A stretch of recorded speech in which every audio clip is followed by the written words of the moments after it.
رسول الله سلام عليك يا رفيع Assalamualaikum warahmatullahi wabarakatuh.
Alhamdulillahilladzi hadana bi ni'matil imani wal islam. Ashhadu an la ilaha illallah wahdahu la syarikalah wa ashhadu anna sayyidina Muhammadan abduhu wa rasuluh. Allahumma shalli wa sallim wa barik ala sayyidina Muhammadin wa ala alihi wa sahbihi ajma'in, amma ba'du. Faya ayyuhal muslimun rahimakumullah, usikum wa iyaya bitaqwallah faqad fazal muttaqun. Ittaqullaha haqqa tuqatih wa la tamutunna illa wa antum muslimun. Faqala Allah ta'ala fil Qur'anil Karim, a'udzu billahi minasy syaithanir rajim. Bismillahirrahmanirrahim. lan tanalul birra hatta tunfiqu mimma tuhibbun wa ma tunfiqu min syai'in fa innallaha bihi alim. Shadaqallahul azim. Ma'asyiral muslimin, jamaah sidang Jumat yang dimuliakan Allah Subhanahu wa taala. Marilah sama-sama kita memperbanyak rasa syukur kita kepada Allah Subhanahu wa taala, Zat yang selalu memberikan kepada kita berbagai macam nikmat-nikmatnya yang tidak pernah putus-putusnya, di mana Allah Subhanahu wa taala setiap saat memberikan kepada kita nikmat kesehatan, begitu juga nikmat kesempatan dan juga nikmat umur yang panjang, sehingga kita masih dapat hadir di masjid yang sangat kita cintai ini, yakni dalam rangka untuk menunaikan ibadah kita kepada Allah Subhanahu wa taala, yakni melaksanakan ibadah salat fardu Jumat berjamaah. Kita bermohon kepada Allah Subhanahu wa taala, terlebih-lebih hari ini adalah Sayyidul Ayyam, hari Jumat di mana doa-doa dikabulkan oleh Allah Subhanahu wa taala. Mudah-mudahan kita semua selalu diberikan kesehatan oleh Allah, dan mudah-mudahan Allah panjangkan umur kita. Dan kita doakan saudara-saudara kita yang hari ini terbaring karena sakit, mudah-mudahan diberikan kesembuhan oleh Allah Subhanahu wa taala. Amin amin ya rabbal alamin. Ma'asyiral muslimin, jamaah sidang Jumat yang dimuliakan Allah Subhanahu wa taala. Adapun judul khutbah kita pada siang hari yang berbahagia ini sesuai dengan judul yang sudah ditetapkan oleh DPD MDI Kota Pekanbaru, yaitu dengan judul Menggali Potensi Ekonomi Melalui Wakaf. Saudara-saudara tamu-tamu Allah yang berbahagia, kita sering mendengar istilah wakaf. Kalau kita belajar Al-Quran, belajar tajwid, ada istilah wakaf, artinya berhenti membaca.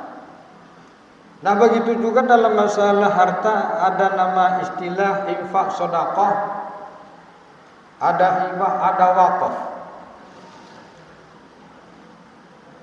Maka kita ditawari oleh Allah Subhanahu wa taala agar kita berinfak, bersedekah, termasuk berwakaf. Karena ini adalah merupakan ladang amal bagi kita, yang mana wakaf ini berkaitan dengan masalah harta. Kalau sedekah, ada saatnya sedekah itu tidaklah berkaitan dengan harta. Misalnya senyum, itu adalah sedekah. Akan tetapi kalau wakaf, mesti itu adalah harta. Ada kalanya kita berwakaf tanah untuk pembangunan masjid, musola, atau mungkin pendidikan. Ada saatnya kita berwakaf jalan untuk tempat orang bisa lalu melewati,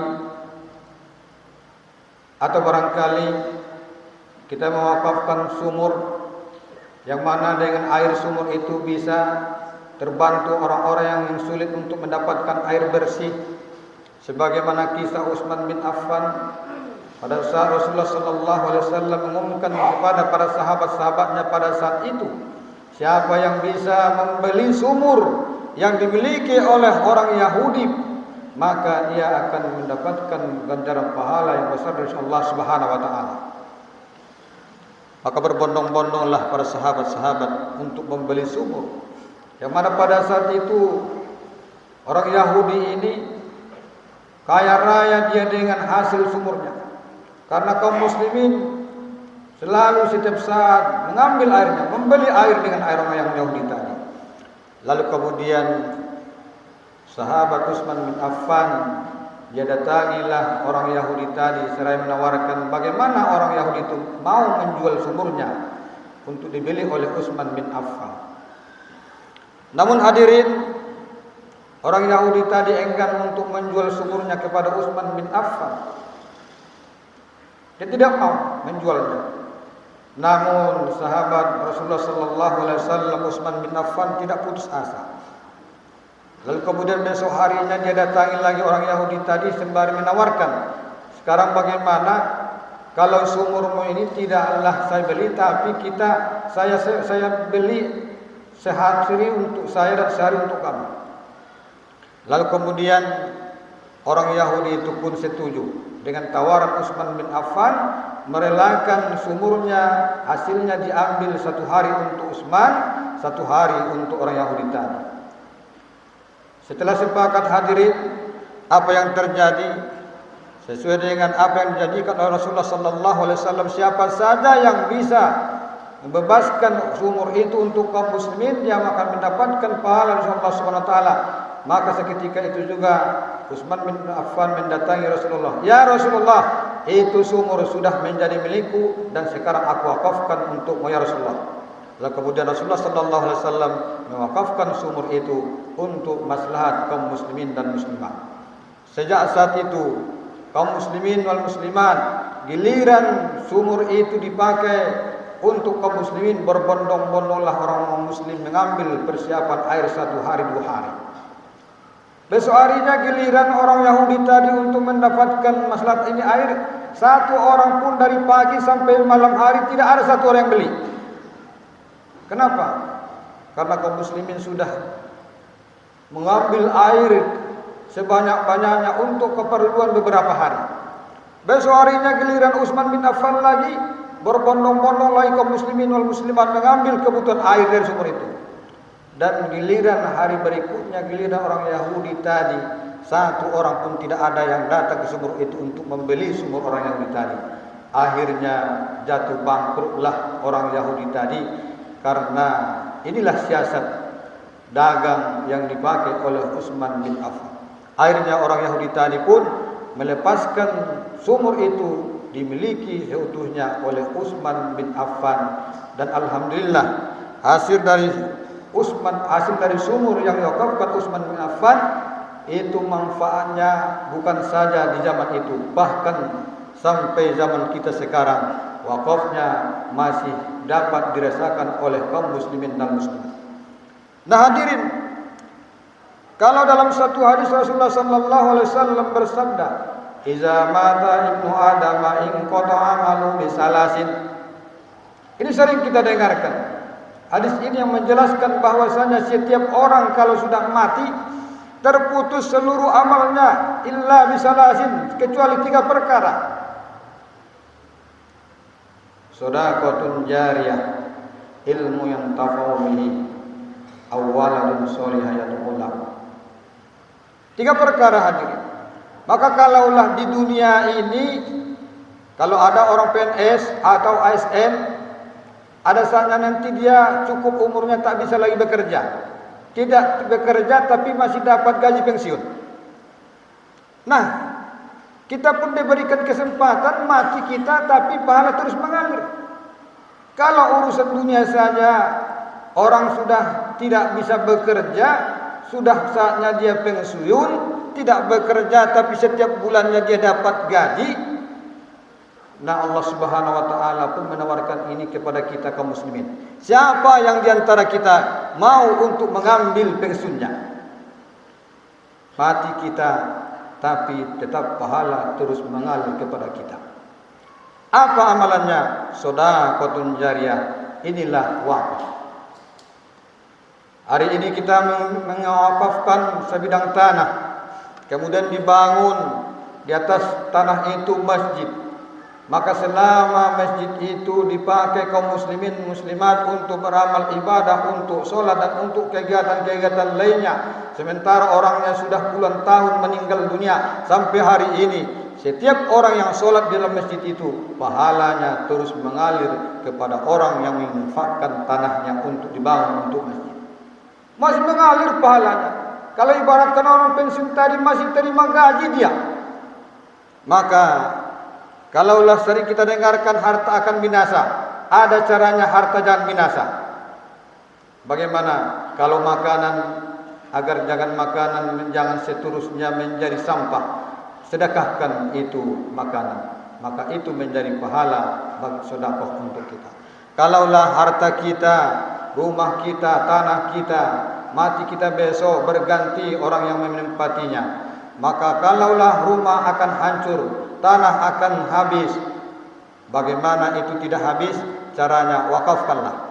Maka bagi kita yang punya kekayaan, punya harta yang sangat cukup, berikanlah sebagian harta kita itu, wakafkan. Maka insya Allah tidak akan merugi kita. Hitung-hitung akhiratnya, kalau hitung-hitung dunianya, mungkin kalau kita jual tanah itu 500 juta, 500 juta itu dipakai waktu kita sehatnya saja. Waktu sehatnya saja. Bagaimana kalau kita jual tanah harganya 500 juta, habis kita jual sakit? Terpakai yang 500.000 itu habis seluruhnya untuk berobat. Kalau hitung-hitung dunianya. Tapi ketika hitung-hitungan akhirat, kalaulah hari ini kita wakafkan sebidang tanah, mati kita besok, maka pahala wakaf kita tadi tidak akan pernah putus-putusnya. Maka termasuklah perbedaan antara infak dan wakaf tadi. Kalau infak satu saat bisa hancur, tetapi wakaf dia selama-lamanya akan utuh, karena dia tidak bisa diperjualbelikan, karena itu tidak bisa diwariskan. Wakaf itu adalah milik umat yang mana terus-menerus akan menjadi milik bersama. Maka inilah waktunya kita, bagi kita yang memiliki harta, maka kalau ingin kita masih utuh memiliki harta yang kita miliki di dunia ini, bahkan nantinya dilipat gandakan oleh Allah Subhanahu wa taala, maka syaratnya di dunia inilah kita untuk beramal ibadah. Saudara-saudara, tamu-tamu Allah yang berbahagia, terakhir yang dapat khatib sampaikan, sebagaimana firman Allah dalam Al-Quran dalam surah Al-Imran ayat 92, yang mana Allah Subhanahu wa taala menjelaskan kepada kita bahwa bagi orang yang belum bisa mengikhlaskan sesuatu yang dia sukai, sesuatu yang dia sayangi, belumlah sampai dia ke taraf makom yang tertinggi insyaallah Subhanahu wa taala. Maka kalau kita ingin kesempurnaan, apa yang kita miliki dan bisa kita untuk mempergunakannya di jalan Allah Subhanahu wa taala, itu adalah merupakan jalan yang telah ditunjukkan oleh Allah Subhanahu wa taala kepada kita. Mudah-mudahan bagi kita yang sudah berwakaf, mudah-mudahan wakafnya menjadi wakaf yang diterima oleh Allah Subhanahu wa taala. Mudah-mudahan akan memberikan maslahat yang banyak kepada kaum muslimin dan muslimat. Dan bagi kita yang belum, mudah-mudahan Allah murahkan rezeki kita. Allah berikan kepada kita harta sehingga kita dapat untuk mewakafkannya. Amin amin ya rabbal alamin. Barakallahu karim wa nafa'ana iyyakum fi ayatil hakim wa taqabbal minna wa minkum tilawatahu innahu wal ghafurur rahim.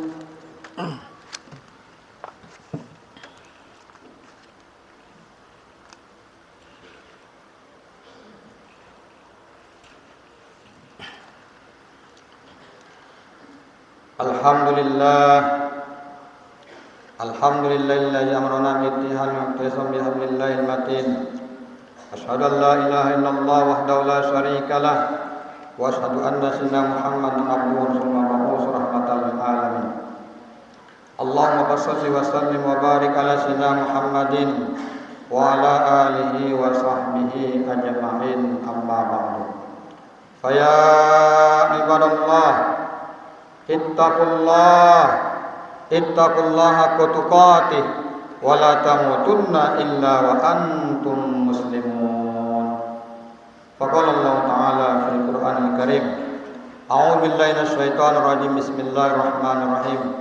Innallaha wa malaikatahu yusholluna 'alan nabi ya ayyuhalladzina amanu shallu 'alaihi wa sallimu taslima.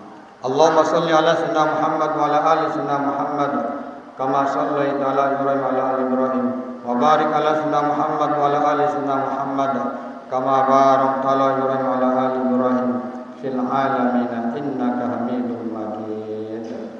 Allahumma ighfir lil mu'minina wal mu'minat والمسلمين والمسلمات الأحياء والأموات إنك سميع قريب مجيب الدعوات ويا قاضي الحاجات ويا كافي من برحمتك يا أرحم الراحمين.